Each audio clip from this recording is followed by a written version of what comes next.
తెలియజేస్తా ఉన్నాం. ధన్యవాదాలు చైతన్య గారు. ఇదే యోగాలం తీర్మానాన్ని బలపరచవలసిందిగా పొట్లూరు దర్శత్ గారిని వేదిక మీదకు ఆహ్వానిస్తున్నాం. అందరికీ నమస్కారం.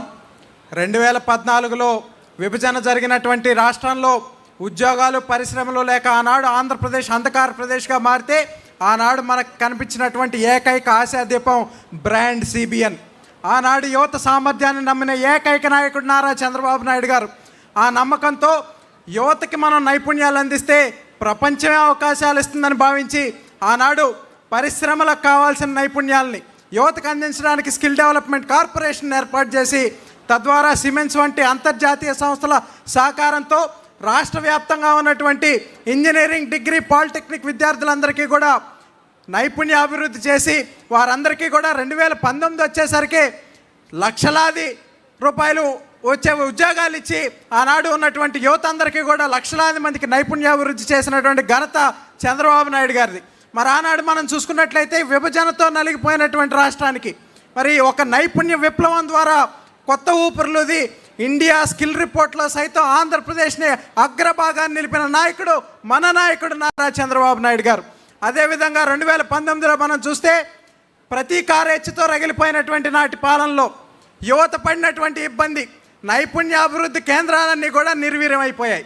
ఆ తర్వాత 30 లక్షల మంది నిరుద్యోగ యువతకి ఆంధ్రప్రదేశ్ రాష్ట్రంలో ఉద్యోగాలు కల్పించాలని 2019కి ముందే చంద్రబాబు నాయుడు గారు ప్రణాళికలు వేస్తే జగన్మోహన్ రెడ్డి అధికారంలోకి వచ్చిన తర్వాత వాటన్నిటిని కూడా తుంగలోకి తొక్కి అందరి కళని కూడా చిత్రం చేసినటువంటి ఆ ఘనత జగన్మోహన్ రెడ్డికే దక్కుతోంది.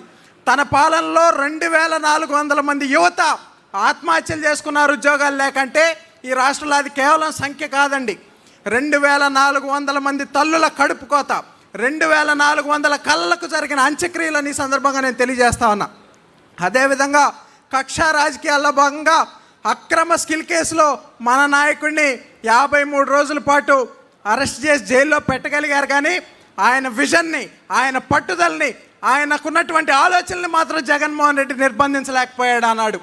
అయితే ఇదే సందర్భంలో రాష్ట్ర వ్యాప్తంగా ఉన్నటువంటి మనందరం ఏ విధంగా అయితే కదిలి నిరసన కార్యక్రమాలు చేపట్టామో మరి 1 కాదు, 2 కాదు, 3 కాదు, 79 దేశాల్లో ఉన్నటువంటి యువత అందరూ కూడా ఆయన విజన్ వల్ల లబ్ధి పొందిన వారందరూ కూడా బయటకు వచ్చి నిరసన కార్యక్రమాల ద్వారా మరి తమ అభిమానాన్ని చాటుకున్నారు. దానికి మనందరం కూడా ప్రత్యక్ష సాక్షులమయ్యాం. వీటన్నిటితో ఆనాడు రాష్ట్రంలో ఉన్నటువంటి యువత ఈ కక్ష రాజకీయాలు మాకొద్దని విసిగిపోయి ఒక స్పష్టమైన తీర్పుని 2024 ఎన్నికల్లో ఇచ్చారు. మాకు రివెంజ్ పాలిటిక్స్ కాదు, రిజల్ట్స్ ముఖ్యం అన్నారు. మాకు కేసులు కాదు, కెరీర్ కావాలనుకున్నారు. కాబట్టి 2024 ఎన్నికల్లో రాష్ట్ర రాజకీయాల్లో ఒక సువర్ణాధ్యాయానికి తెరతీస్తూ మన కూటమి ప్రభుత్వాన్ని అధికారంలోకి తేవడంలో యువత కీలక భూమిక పోషించింది. మరి ఆ సందర్భంలో అప్పటిదాకా ఉన్నటువంటి ప్రభుత్వాలన్నీ కూడా మరి కులాలు, ఓట్లు, సీట్లు లెక్క పెట్టుకుంటూ ఉంటే ఆనాడు మన రాష్ట్రంలో ఉన్నటువంటి కూటమి ప్రభుత్వం యువతకున్న టాలెంట్, స్కిల్ అండ్ పొటెన్షియల్ లెక్కబెట్టింది. అదే ముఖ్యమంత్రిగా చంద్రబాబు నాయుడు గారు తీసుకున్న మొట్టమొదటి నిర్ణయం స్కిల్ సెన్సెస్. ఈ స్కిల్ సెన్సెస్ ద్వారా తీసుకున్నటువంటి నిర్ణయాన్ని మరి నైపుణ్య గణన చేసి నైపుణ్య పోర్టల్ ద్వారా వీటన్నిటిని కూడా పరిశ్రమలకు అందించినటువంటి ఒక చక్కటి కార్యక్రమాన్ని తీసుకోవటం. అదేవిధంగా రాబోయే రోజుల్లో స్కిల్ యూనివర్సిటీ ద్వారా రాష్ట్రంలో ఉన్న యువత అందరికీ కూడా నైపుణ్యాభివృద్ధి చేసి మరి వాళ్ళందరూ కూడా జాబ్ సీకర్స్ కాదు, జాబ్ క్రియేటర్స్గా చేయాలనుకున్న లక్ష్యం మన నాయకుడు నారా చంద్రబాబు నాయుడు గారు. దాన్ని ఈ సందర్భంగా తెలియజేసుకుంటూ అదేవిధంగా మనం చూసుకున్నట్లయితే మరి ఈ స్కిల్ సెన్సెస్తో మొదలైనటువంటి ప్రయాణం స్కిల్ ఆంధ్రాగా మారాలి. ఈ స్కిల్ ఆంధ్ర గ్లోబల్ ఆంధ్రాగా ఎదగాలనేది మన యువ నాయకుడి సంకల్పం. ఈ సందర్భంగా మనం చూస్తే మరి ఉత్తరాంధ్రని డిజిటల్ గేట్వేగా తీసుకుని పరిశ్రమలన్నింటినీ కూడా తీసుకొచ్చు. ఉదాహరణకి గూగుల్ కానివ్వండి, టీసీఎస్ కానివ్వండి, కాగ్నిజెంట్ కానివ్వండి, డెలాయిట్ కానివ్వండి, ఇటువంటి సంస్థలన్నింటినీ కూడా ఉత్తరాంధ్రకు తీసుకొస్తూ మరి యువత చేతుల్లో సర్టిఫికెట్లు మాత్రమే కాదు, పే స్లిప్లు, శాలరీ స్లిప్లు కూడా ఉండాలని నమ్మినటువంటి నాయకుడు నారా లోకేష్ గారు. అదేవిధంగా అమరావతి ప్రాంతంలో క్వాంటమ్ వ్యాలీ కానివ్వండి, రాజధాని పునర్నిర్మాణ పనులతో ఇక్కడ చంద్రబాబు నాయుడు గారు అభివృద్ధి చేస్తూ ఉన్నారు. మరి గతంలో జగన్మోహన్ రెడ్డి రాయలసీమను ఒక ఫ్యాక్షన్ సీమగా, రాళ్లసీమగా చూపిస్తే మన నాయకుడు లోకేష్ గారు ఆ ప్రాంతానికి రాయల్ ఎన్ఫీల్డ్ని, డిఫెన్స్ యుద్ధ విమానాల తయారీ కేంద్రాన్ని తీసుకొచ్చి రాయలసీమ అంటే రాయల్ సీమ, రక్షణ సీమ అని చెప్పినటువంటి నాయకుడు మన నాయకుడు లోకేష్ గారు. అదేవిధంగా 10వ తరగతి ఫలితాలప్పుడు కూడా మనం చూసాం, తన తండ్రి ఫోటో వేసుకునే అవకాశం ఉన్నా, తన ఫోటోతో ప్రచారం చేసుకునే అధికారం ఉన్నా, ఆ పేపర్ నిండా కూడా మట్టిలో మాణిక్యాలైన విద్యార్థుల చిరునవ్వులే ఉండాలనుకున్న లోకేష్ గారి మనస్తత్వానికి మరి ఆనాడు 5 పైసలు పని చేయకుండా 500 రూపాయల ప్రచారార్పాటం చేసుకున్న జగన్మోహన్ రెడ్డి మనస్తత్వానికి ఆనాడు ప్రత్యక్ష ఉదాహరణ చూసాం. ఈ సందర్భంగా చాలామంది మాట్లాడుతూ ఉన్నారు, చంద్రబాబు నాయుడు గారు వయసు గురించి మాట్లాడుతున్నారు, శాపనార్థాలు కూడా పెడతా ఉన్నాడు జగన్మోహన్ రెడ్డి. పిల్లి శాపనార్థాలకి ఉట్టి తెగదని జగన్మోహన్ రెడ్డి తెలుసుకోవాలని కూడా ఈ సందర్భంగా తెలియజేసుకుంటూ ఈరోజు మేము జెన్జీ ప్రతినిధులుగా ఇక్కడ ఉన్నాం. కానీ ఆలోచనలో చంద్రబాబు నాయుడు గారు జెన్జీ, మరి నాయకత్వ శైలిలో లోకేష్ గారు జెన్జీ అని కూడా ఈ సందర్భంగా తెలియజేసుకుంటూ ఆఖరిగా నేను ఒక్క విషయం తెలియజేయదలుచుకున్నాను. చాలామంది నేడు రెడ్ బుక్ గురించి మాట్లాడుతూ మరి ధర్మాధర్మాల గురించి మాట్లాడే స్థాయికి వచ్చారు. అయితే కురుక్షేత్ర సమయంలో మరి కర్ణుడికి తన చావు దగ్గరికి వచ్చినప్పుడు ధర్మం గురించి మాట్లాడితే శ్రీకృష్ణుడు మాట చెప్తాడు.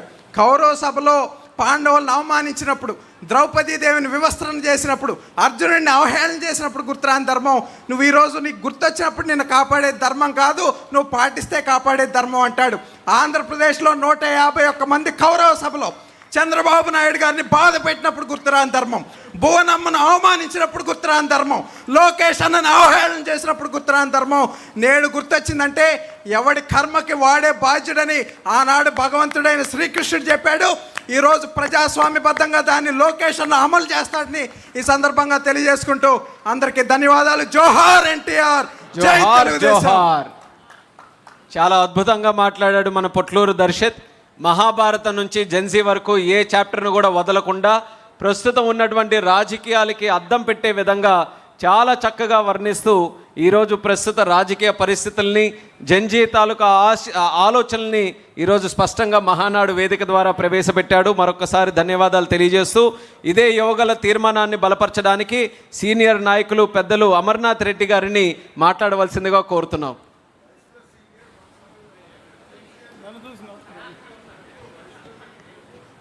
వయసులో సీనియరు, ఆలోచనలో మాత్రం జెన్జీ.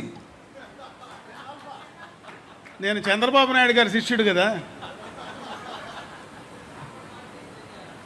పెద్దలు పూజ్యులు తెలుగుదేశం పార్టీ జాతీయ అధ్యక్షులు చంద్రబాబు నాయుడు గారికి, తెలుగుదేశం పార్టీ భవిష్యత్ నాయకులు, తెలుగుదేశం పార్టీ జాతీయ కార్యనిర్వాహక అధ్యక్షులు లోకేష్ బాబు గారు, రాష్ట్ర తెలుగుదేశం పార్టీ అధ్యక్షులు పల్లా శ్రీనివాస్ గారు, ఈ సమావేశంలో ఉన్నటువంటి తెలుగుదేశం పార్టీ కుటుంబ సభ్యులందరికీ కూడా పేరు పేరున నా హృదయపూర్వక నమస్కారం. రాష్ట్ర విభజన అయిన తర్వాత రాజధాని లేక